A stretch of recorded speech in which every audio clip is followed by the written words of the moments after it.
পাকিস্তানের কেন্দ্রীয় মন্ত্রী আতাউল্লাহ তারার জানিয়েছেন, ভারত মসজিদ, নারী ও শিশুদেরও হামলার লক্ষ্যবস্তু করেছে।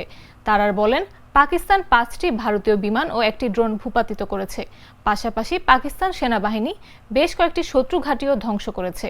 পাকিস্তানের এই মন্ত্রী বলেন, ক্ষয়ক্ষতির সম্পূর্ণ বিবরণ শিগগির জনসমক্ষে প্রকাশ করা হবে।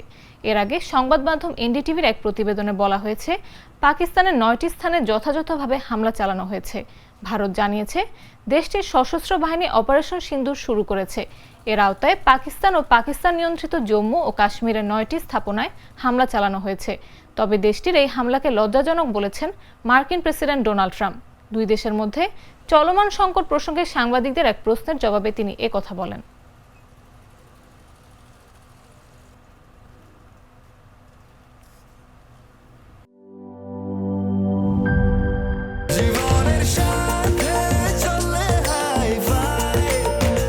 স্বাস্থ্যকর অল টাইম ফ্যামিলি কেক, সব সময় অল টাইম হেলদি লাইফ।